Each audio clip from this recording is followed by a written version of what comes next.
Is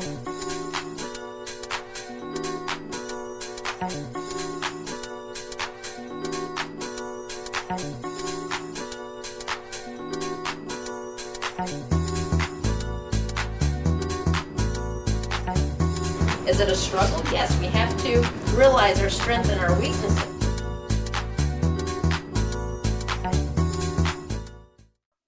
Hi, and welcome to Why Not? And I'm your host, Janice, helping others to reach their goals by interviewing interesting, inspiring guests with interesting topics.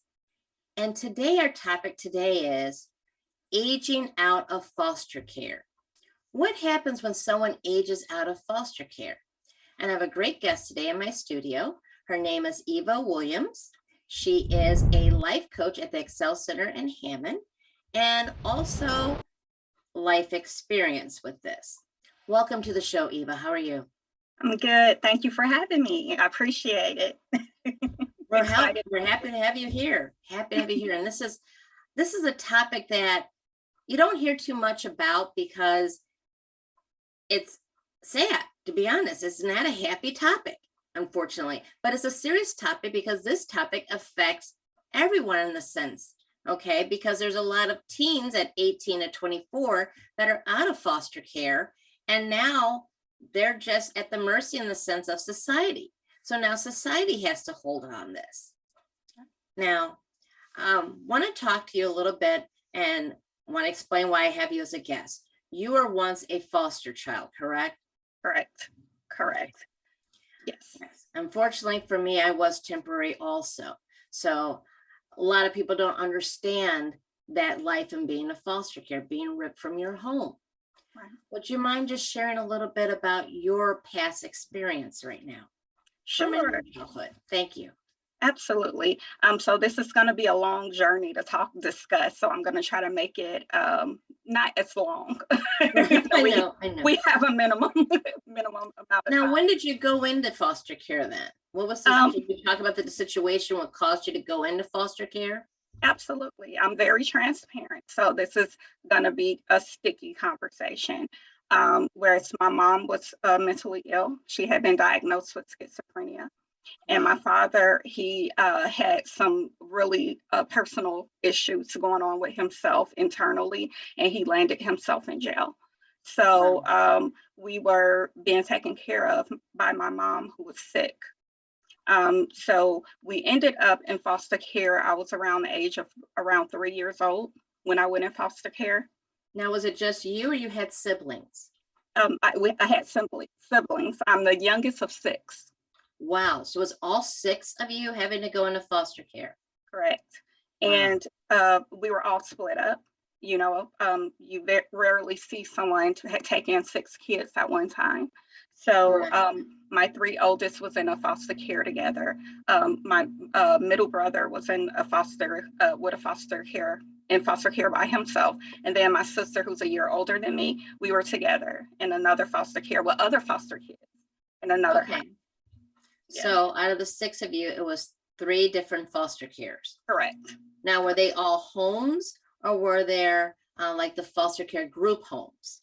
Well, it was a foster care home. And then we moved to a group home later on. So what's the age ranges of your family at the time when you first went in? We're back to back, right? So my sister was a year older than me, then the next one was a year. So we probably were ranging between the ages of 12 to 3. Okay, so 12 to 3. So you guys were separated. 3 was with one, the older 3 was with one foster care home. Correct. Your brother was with a separate foster care, and then you and your slightly older sister were in another home. Okay. Correct. So I believe I was with her because my time is being so young, our time and our perception of time, it's a little off. I'm only able to understand how old I am looking at, I was in preschool when I was in this place, or I was in kindergarten when I was in this place. So when I was in foster care, I knew that I wasn't in school. So I hadn't yet gotten to the age of 4. So I was around 3 years old. And my foster mother got in an argument with her boyfriend. And as little kids, you start to look in the crack of the door to see what's going on. Being nosy, we're supposed to have been asleep, but we were looking. And she went in the room, got a gun, and shot him in the head. And so now hold up, wait, hold up a second here. Now, I'm assuming foster care came, there must have been an incident at your own home that warranted foster care to march in like they do and take the family away. And then they put you in a situation that sounded more violent or dangerous than where you were at. Absolutely. Wow, that shows the system doesn't completely work, does it? It doesn't. It was a very long journey for us. Long journey. A very long journey. Wow. So you're peeking through a door, and I can imagine, and I hope the viewers can imagine, a little girl peeking through. Just, you hear the noise, everyone's a little kid, you want to look. Right. And just to see that. So you actually saw her? I saw her. I saw her shoot him in the head. I saw him fall. And I ran, and we all ran, and we just like jumped in the bed. She ran and went into her closet and called my other foster sister and told her to call the police. So that means she had to run over the body, get the phone, and call the police. And she's, I think, maybe like 2 or 3 years older than I am. So wait a second. So your other sister's the one who ran and called the police? No, another foster sister. Oh, so another foster sister, not your sister, but another older foster sister. Like, okay, you guys hide in bed. Let me call for help. Wow. Right. Wow. Right. So the only memory I have after that is they had him on the floor, sheet covered, and a lady just holding our hand, and we're stepping over the body and going around. There's police and everything. So now you're off to a second foster home, because obviously she can't be a foster parent anymore. Absolutely. So you're traumatized from getting taken from your mom, and we're going to get into the aging out, but I just want to do that background real quick. Right. Traumatized being taken from your mom, traumatized when you just see a shooting of your foster parent that committed a crime. Now you're torn to another foster care system home, still away from your other siblings, the other 4. Okay. Right. Okay. So now moving to the next foster home. Well, this time, this is my grandmother. Okay. And at this time, they have just brought all of me and my siblings together. All of us are back together with my grandmother. Well, that sounds like a plus. You guys are all back together again. It sounds that way. Okay. Sounds that way. Okay. Tell us more. So we're all together now, which is a blessing, because we were split before. We didn't know we would have grown up not knowing one another. So we're with her. We didn't get much drink. And they got to the point where the DCS now was paying foster parents to have their children. Well, the problem was if they already had kids, they didn't get paid. So they had to give us back to the system and start the process over. Wait up here a second here. Now, this is not a show, viewers. This is not a show. I'm not criticizing DCFS, children home, Right. Yeah, I'm not just criticizing any of that. But so they were kind enough to at least let you go back to your grandmother, all of you. Right. But your grandmother already had a child in the home, so you guys could not be there. Because I know I used to be a foster parent also. There are a rule of how many people can be in the house, how many can be in each bedroom, things like that. And they do pay relatives, which is nice, because technically they're not their kids. And that, I mean, having extra kids in your house, having an extra 6 kids in the house is like, no, your grocery bill can't squeeze that all in. Exactly. So that is nice that they do help, but that wasn't good enough for DCFS. You had to be moved again. Yeah, we had to be moved again. They had to go through the process. So that's when we went into the group home. You went in the group home. Do you remember about how old you were at the group home? I was about, I want to say 6. Because it only, like I said, I measure by what grade I was in. I was in 1st grade at the time. Because I remember I had been gone long enough to the group home. We weren't there the whole year, but we were there several months. Okay. Because when I came back, my teacher said, "You weren't in school this whole time?" And I was like, "No." And she was like, "Where were you?" I was like, I don't Yes. know. I The couldn't system even failed you articulate. there too, that you weren't Yeah, even in school at the time either.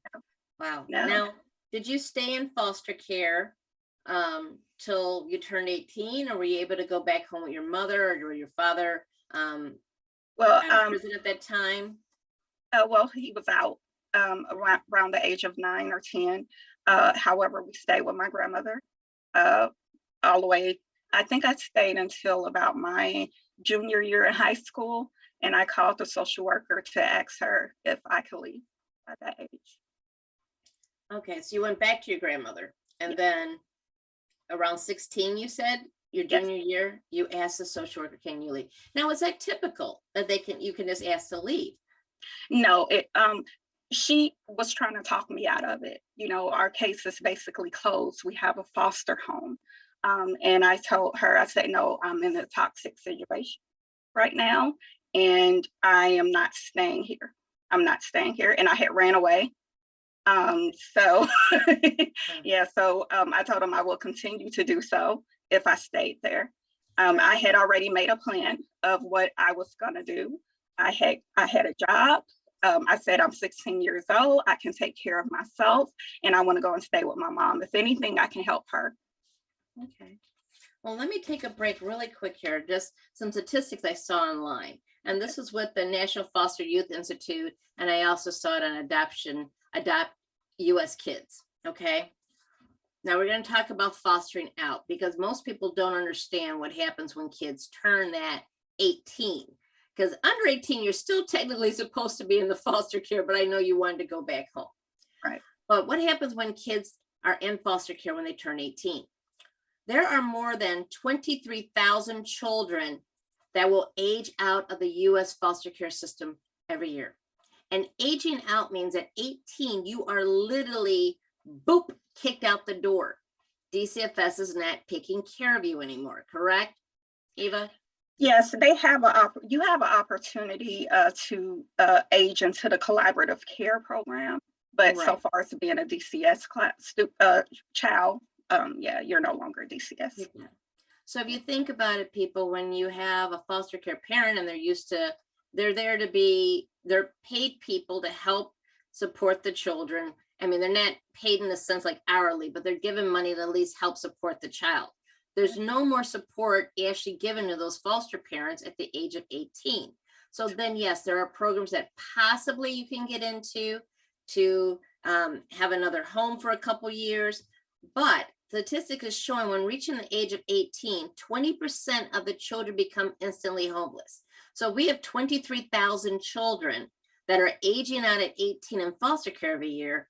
20% of those will be instantly homeless on the street. They've been taken away from family. They have no family connection. They're not really connected with the foster parent, because the foster parent was there acting as a service to support those children until they turn 18. Then we have another statistics. 1 out of 2 foster kids who are out of the system will have gainful employment. Only 1 out of 2. So 50% will at least get gainful employment by the time they're 24 years old. Yeah. Now, Eva, you're lucky and blessed at 16 Right. to actually have a job. Right. Now, where in this were you thinking through all of this? Where was your faith in God? Did you even have a faith in God at that young age that God was going to help you through all this? Or did you think like young people today, they don't need God, it's all on them? Well, I had mixed feelings. I had come from an abusive background, even with my grandmother. And so she was like the mother of the church. She was basically the example for us of a religious person. So I had a lot of resentment towards the church. It was a blessing that I understood who God was, but I didn't have a relationship with him. And really, once I really left, and in my mind, I said, I'm never going back to church again. If this is what salvation looks like, then I guess I'm going to hell, because I'm done. I had so much trauma and misrepresentation of salvation and people in a church that I didn't want to be a part of it. During a lot of my times where I had nowhere to turn, which was many, I would just pray and say, God, if you're real, I need you to step in. And he did. And that's what built my relationship with him. And for me to recognize that he was real. Yeah, he was real. He didn't leave you when you were down and out. When you called out for him, he showed you he is real. Right. Right. Now, I want to talk more about what do you think and what happens to people from even your experience, because you had older siblings. How did they fare when they were aged out of the foster care system? How did they do? Well, actually, it was through them where I felt like I had a chance. My oldest sibling, when she graduated at 18, she just left. She just left and she went off to college. She went to Ball State. And she was always extremely intelligent, really smart, always just reading encyclopedias and books. That was her thing. Some kids watch TV, some people play video games. She read books. And she just seemed so free. She came back and she just seemed like she had seen the world and she was so free. And I wanted that freedom. So in my mind, I didn't know what I wanted to major in. I didn't know what I wanted to do. But I said, if the way to get freedom is going to college, then that's what I'm going to do. And I believe my siblings felt the same way, because everybody else, as they got of age, they just went off to college. Now, do you believe that it was helpful, even though you still had trauma living with your grandmother? Do you think it was still beneficial to you to be at a family member's home for foster care versus a stranger or someone who was just there for the service and not to make a family? I have mixed feelings. It depends on what type of family I would have been with. Would I have been with a family like the previous one, where she was abusive as well, and killed her boyfriend, or would I actually have gotten into a healthy environment? The advantage is, like I always say, is, I did grow up, being introduced to God. And I also was able to know who my family was and my siblings. So that's an advantage. However, the trauma that we had just growing up, and the things that stays with you until you're adult that you don't even know is there. Right. It has a long-term effect. Now, another statistic they show us, percentage of children who age out of foster care will suffer from the effects of PTSD. 25% will suffer from the effects of PTSD. When I was in foster care, I could still remember the home of the first emergency place I had to go to.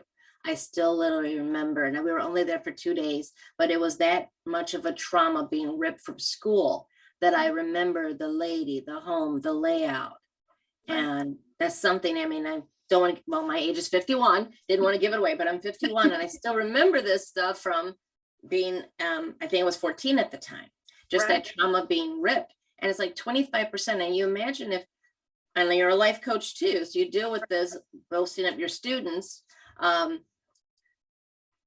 being exposed to PTSD and different traumas, and then trying to live a normal adult life, going to college, having a family, getting a job, how hard it is. They even show that in the statistic that 3% of chance for children who have aged out of foster care to go to college. 3%. Yeah. And all of my siblings graduated from college except for one. But he was successful in a restaurant business. The rest of us went to college, got master's degrees, and all of that. However, you grow up, you grow out of the situation, but when you're in those situations, you make laws. And those laws, most of the time, are going to be different than the commandments of the Word of God. Right? So you're living a life where you have to choose between the Word or your law. That law you made when you were younger is something that protected you. And it was a temporary protection, but even though you're out of the situation, that stuff still grow with you. I recognize that this happened to me, and I'm never going to let this happen to my child. Or next time this happened, I'm going to do this, or I'm going to detach myself so no one can hurt me again. We have so many defense mechanisms to protect ourselves. And so even though I'm grown, graduated from college, I'm still living with my trauma. I know for me, it was hard to give that trauma up to God, but you're right. A lot of times you get that protection, that you depend on yourself for that protection, and you don't see God at that point. Or you know God, but you see that it's all you because it seems like it's coming down on you. Correct. And a lot of the students need to release the trauma, and God is a way to release it. Right. Correct. Yeah, I had a lot of disappointments in adults. A lot. I had a lot of, just neglect, abandonment, rejection. And so I know personally, I had just made the law. I just don't need that. I don't need that relationship. And I detached myself from that. And because every time I looked up to an adult, they disappointed me. They didn't live up to that expectation. So then now I'm in my marriage. My husband family is everything. They are supportive, loving. It was a time where I didn't even know how to receive love.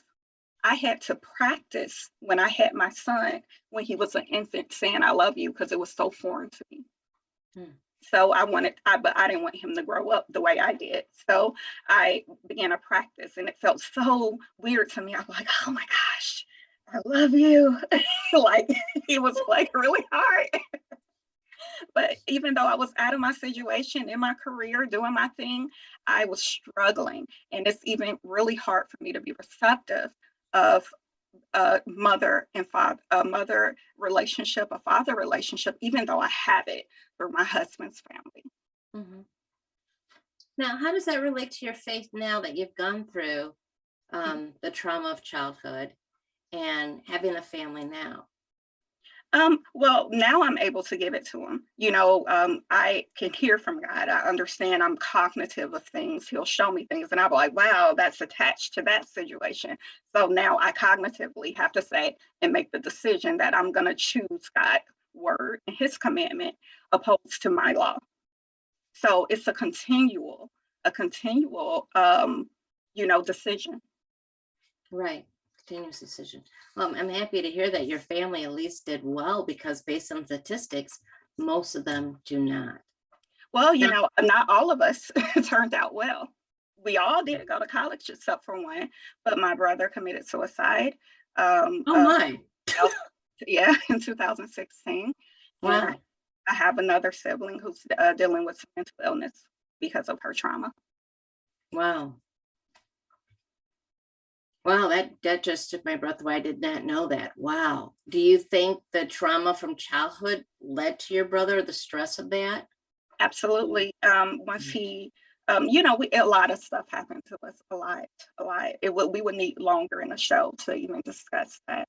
And a lot of people turned their head when those things were happening. And so a lot of things have been just suppressed. And he went off to the military. And I think going in Afghanistan, the stress and, all of that, he didn't come back the same. Right. And now you have that on top of your trauma after trauma after trauma. So he would have different spells and episodes, and eventually he was looking for an answer, but he didn't want to deal with his past. Right. And it was just easier, I guess, in his mind. Right. To let it go. And that is definitely one thing that's definitely an issue now, even with teens that are in foster care and teens not committing suicide, which is definitely another topic we can talk about. When it comes to foster care, we have a few more minutes left to go over. There's a lot of kids that are right now. There's over 100,000 kids that are in foster care currently now, even just waiting for adoption, that a lot of people don't know about, or getting an answer. And this trauma, like you've experienced, of how to cope with being ripped from your family, what you know, bad situation or even good situation or whatever it may be, being ripped from this foster home, from your home, then a foster home, and being switched all the time. Because not all the time you're switched from a foster home just because of violence there. Right. Sometimes you're gonna have a foster parent that, you know, health issues, they have to leave, or like a grandparent, health issues, work issues, things like that, that the kids have to move around. Right. We're going to do a second part of the show also, but give us at least 2 pointers that helped you at least survive and cope during your foster care system before you aged out. Well, I think that they were healthy. I really feel that I getting the understanding that there was no one who was going to come in and save me. I had to make decisions, not just off emotions, but, I had to really think about things. I had to find inner strength and pray, at those low areas, like, God, if you're real, I need for you to step in.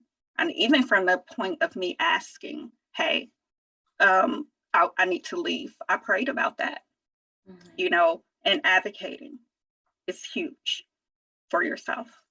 Right. And they did approve for you to go at 16 back to your mom? They did. They did. Okay. I had a convincing, I was very convincing.